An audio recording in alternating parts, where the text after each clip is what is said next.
I was interested in mainly the arts and the crafts. Now, these are Indians that you wrote to Right. on reservations. That's or right. where? Well, wherever. In fact, some of them I got the letters back and it says deceased 20 years, so you can see how up to date the information was. I see. So I just kept writing letters and making phone calls and visiting. And the thing that really brought it to fruition was my daughter Robin and myself decided, well, we'll go to the nearest Indian reservation, which was in Maine, Perry, Maine, in Passamaquoddy. And we spent a weekend there, and we came back just imbued with the whole idea of furthering it. Well, the Passamaquoddy, from what I understand, is sort of you stem from that tribe too, don't you? Well, also? they all belong to the Algonquin group, see, all up and down the eastern seaboard, especially the northeastern seaboard. Yes. See, as far as south as well down as far as the Catawbas and all. They're all the Algonquin group.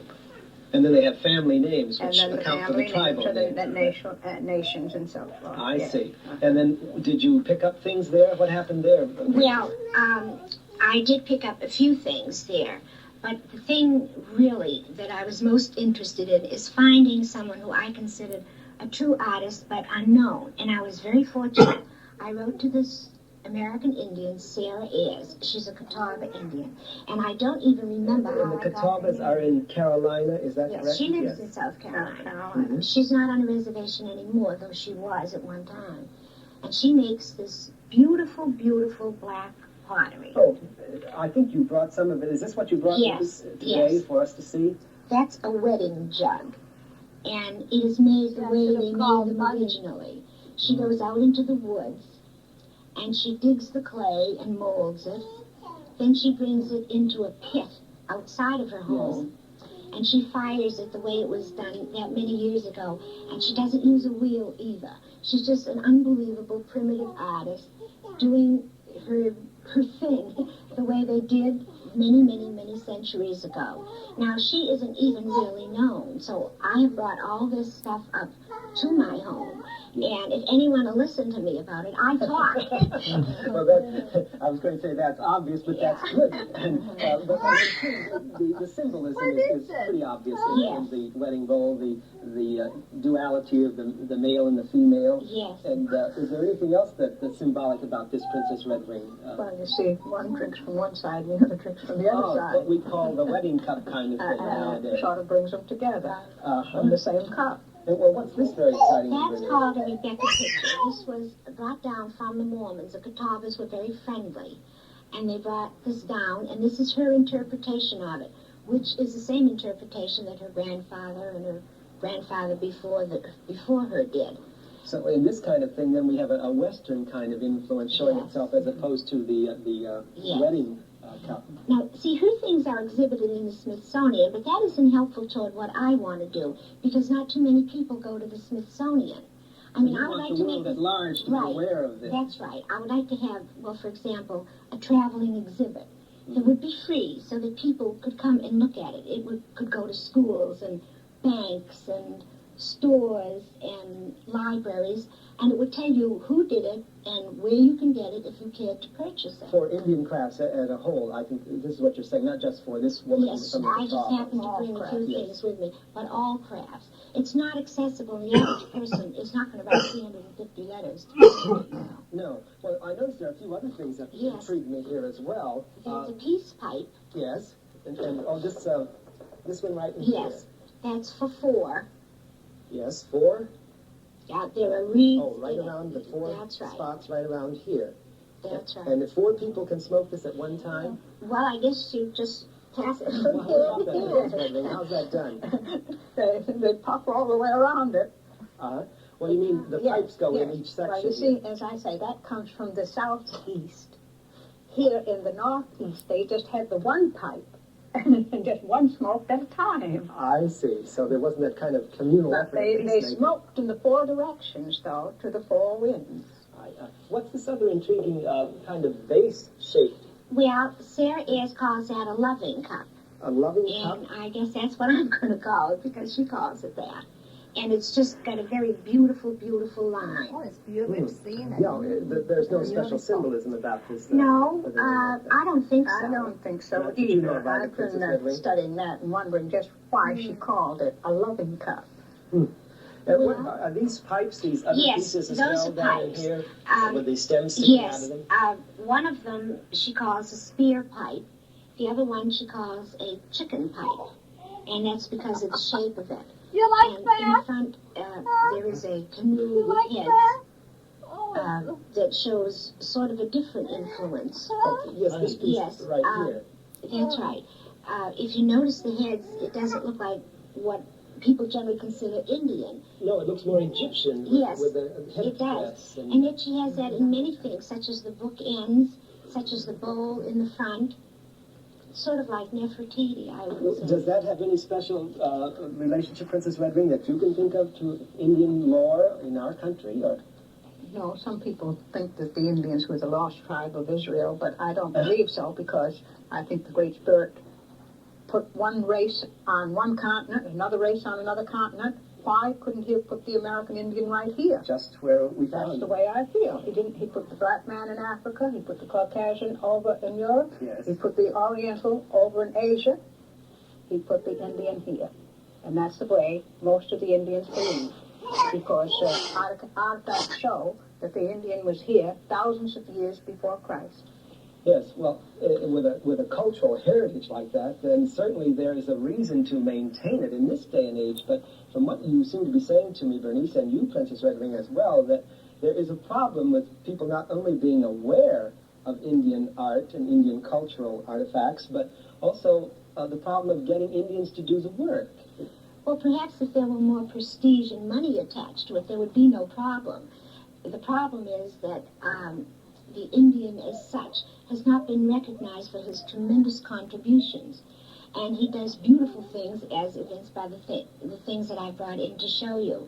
And this is not what the average person thinks of when they think of an American Indian. But the non-Indian has to be educated to realize what beautiful and wonderful things the American Indian did do. And I'm referring just at this moment to arts and crafts. And the Indian himself would be more prone to continue his crafts if it were appreciated and if it were made readily accessible. Yes, well, these pieces that you brought with you today certainly are a far cry from what one thinks about with the zigzag lines painted around it and all the kind of hokey thing that one finds in a tourist setup, which leads me to say that you have a kind of shop, a trading post, don't you? That's why we, of course, this shop that we have, my brother Nasty Beaker started it, and because of ill health, he couldn't carry on, and then Mr. and Mrs. Dove bought it out and brought it to what we call Dovecrest. And they are Narragansett Indians. And Mr. Dove is a graduate from Bacon Indian College, and Mrs. Dove has finished from high school there in Rhode Island, and they are educated enough to realize and appreciate the things that my brother did and the things that I did. And so we went to all the different reservations from the east to Montana. Searching and looking and watching the Indians make their crafts. And then we figured an outlet for them would help the Indian to continue his crafts. Without an outlet, he cannot make a living from making a piece like that. No. But if there is a demand for it, as Bernice is trying to promote. Yes, if there's a demand for it, why then they can make a living, they can go to work at it. Of course, down on the Cherokee Reserve, they have a craft house, but it's it's commercialized, and they don't make a beautiful piece like that. Like this That would take hours and hours to sit down and to basket. braid that sweetgrass seed, to gather it and to braid it. This kind of basket. And to put that in a trading post, you'd have to charge at least $50 or $100 for it because of the work that goes into it. How many hours would be involved in making Oh, I should say about a month. Oh, Oh, my word. Surely. I can see easily Because then the each, $50. see, each one of these little things are braided. Oh, each one of Because these. we have some from Maine in our shop, because we get them right from Maine, baskets, but it'll have just a little in and a little here. And we can sell them then for $7 or $8, say, Yes. at Dove This Crest. one was brought to me by a friend of ours who is a Passamaquoddy Indian from Perry, Maine, and he came down to spend a few days with us, and his mother made that as a present, and it is just so beautiful. Very handsome. In fact, she made the bowl that you see there too, which she calls a curly bowl. Oh, the small one with the covered lid. Yes. Well, That's right. That's called a curly bowl. yes. There's a little bit of sweetgrass in there too. And a friend of John Bailey's made the War Club. And Oh, that's what this yeah, other that's a piece root is. of a tree, and if you turn it if you lift it up and turn it, you can see that as massive as it is, he has this fantastic Indian head in great delicacy. See right in the front there? Oh, He's yeah. got it upside down. I see. See the This way. Indian face there? It is just utterly beautiful. Incredible, the The workmanship. thing that upsets me, Princess Redwing, is why must you go to a reservation to find it, or to a special store? Why can't you go to a fine gift store? And as they have a section for Italian imports, or they have all these sections. But if you wanted to go in today, being Christmas, and you decided you wanted to get a present or something with the American Indian They name, don't want to pay the price. I mean, the, But there the isn't public a at large. section. You have doesn't no want to choice. pay. And the public perhaps would go up on the Mohawk Trail, get something with a little Indian design on it, made in Hong Kong.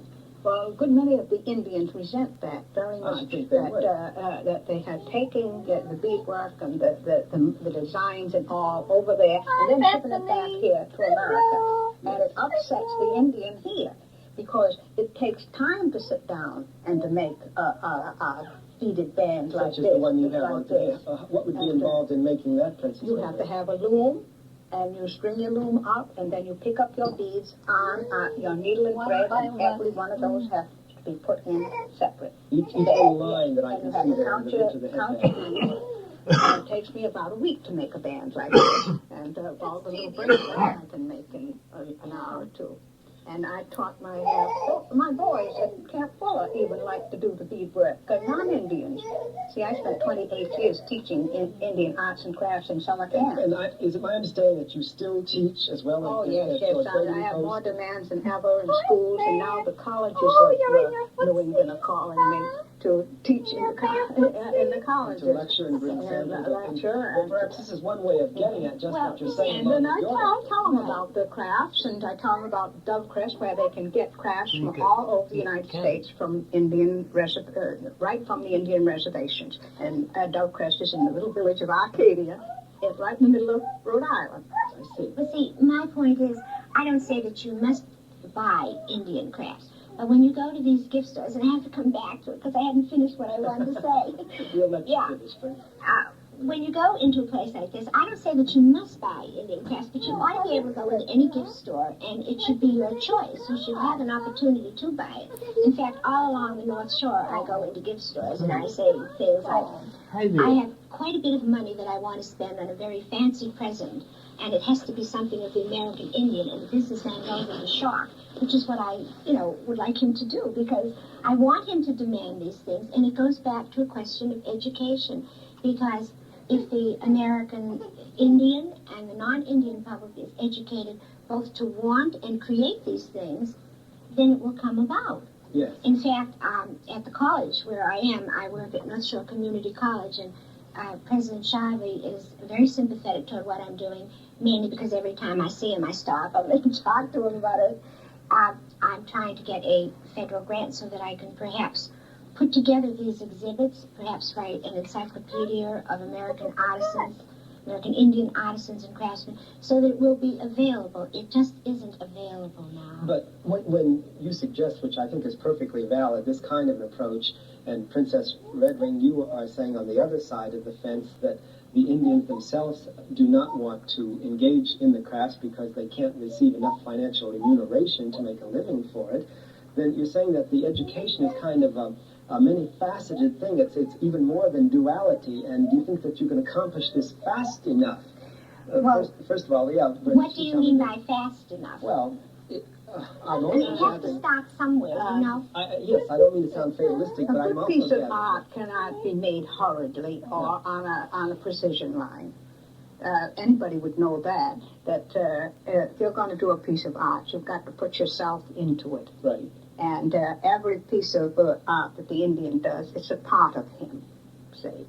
And that's the way we feel when we pick up a little piece of beadwork at the White Rabbit shop in Wisconsin, and we see the Indian women sitting there picking. We know that there's a part of her in that. And when I have it in the trading post, I can say to people, well, I saw the lady making these right in Wisconsin at the White Rabbit shop. And that's why we want our things in the shop, so as to give those people out there on the reservations an outlet, say. And if we had more of Indian trading posts, we could. I was at the United Nations, because I'm with the Speakers Research Committee of the United Nations. Yes.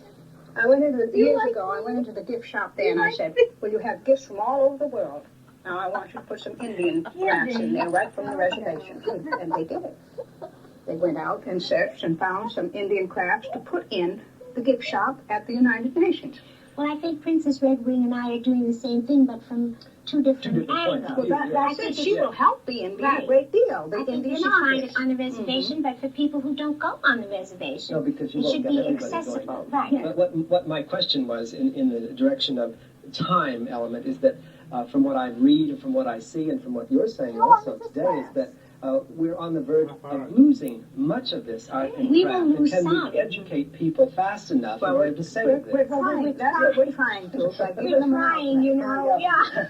I would like to, but I really feel, I think that people are interested, and I just gauge by the fact of where I work.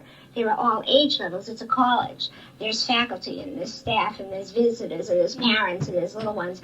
And they're very much interested, and they say, where can we get it? I mean, it's just not available. So that if it is made available, whatever there is should be made available. Perhaps it will inspire more Indians to continue, and it certainly would inspire more non-Indians to appreciate and buy. And when money exchanges hand along with prestige, this will sort of activate it. This is my feeling. Well, a good many Indians make their own crafts to sell at their powwows, and they have these gatherings in the summer. And here in Massachusetts, Yes. down on Cape Cod, Yes, right. during early July, they have their big powwows, and then of course there are gift shops. Princess Evening Star has a beautiful Indian craft shop at Papaneset, and she has a powwow there, and Indians bring in their crafts, and she insists that they bring in just the crafts that they make to put on their tables at the powwow. And most of the powwows now tell you, don't bring in any Hong Kong stuff, bring in the crafts that you make. And I know a good many Indian craftsmen now here in New England, southern New England, that make their own crafts to put on their tables at the powwows. So are these powwows open to the general public? They're open to the general public. And advertised so that And the public is advertised, aware of and this? advertised on TV and radio and in the newspapers. And they come regular, like now, for instance, we have our big string bean Thanksgiving ceremony at Dovecrest. And we let the Indians bring in their tables of their crafts to sell, say, in the big open yard there, besides our trading post. And at the Indian church, on the second Sunday in August, they always have their big powwow and Rhode Island Indian Day. And Indians from everywhere are welcome to come in, and the non-Indians come at the rate of about 2,000 for a day to buy the Indian crafts. So the public is interested in real Indian crafts, and some of them are becoming educated and know a good piece of craft when they see Yes, it. they can recognize it. And some of them you can't fool. Princess Redwing says that there are artisans and craftsmen who are making it. And I'm saying, I'm not on the other side of the fence, but I have a different viewpoint. And I'm saying that there is a tremendous interest because, well, the fact that I'm on here now, it was put in our school newspaper, it was picked up by the local papers, and I'm on this program now, so that there must be an interest in it. And I feel that, you know, like Princess Redwing knows the people and that are willing to do it, and I feel that it's very important for the non-Indians to see it because they certainly would appreciate it.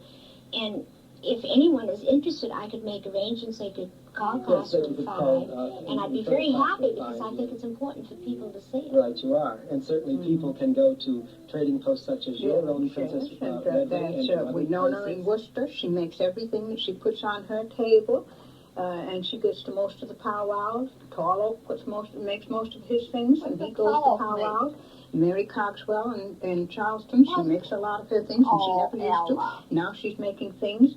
And Mrs. Gooms from Long Island makes beautiful crafts and such odd things sometimes that you do not see in the stores.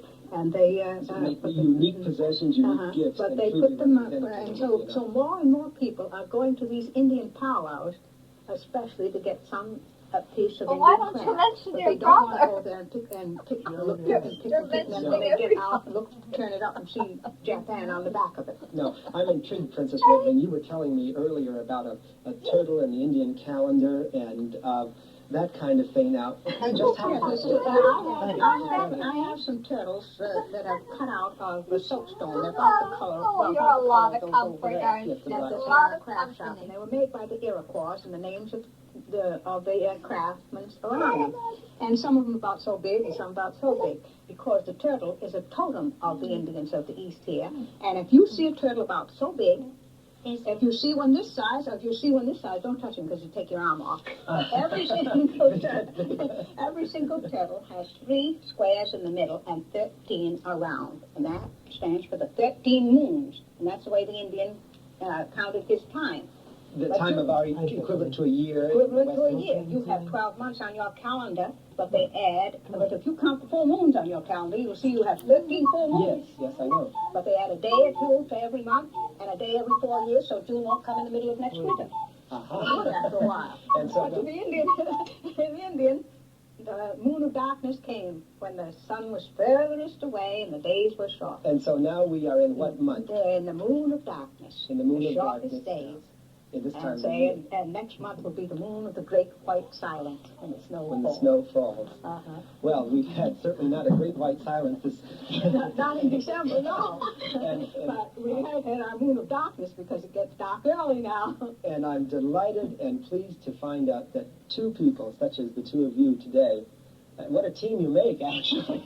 Well, I'm so glad that I met Mrs. Walden because it is wonderful to know that non-Indians are interested in the first Americans. It's encouraging to the Indians, I'm sure, and I think it's equally encouraging to us who are not Indians to find out that you are concerned about promoting and advancing this heritage, which I think is very important. I find as the Indian becomes educated, he values his heritage more.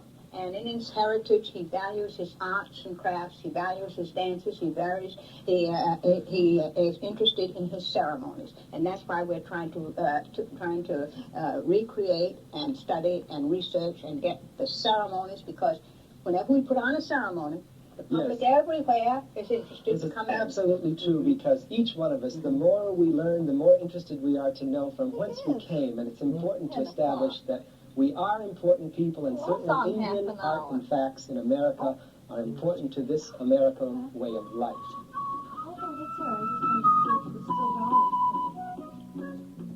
Next Monday on Classroom 5, the return of Kid.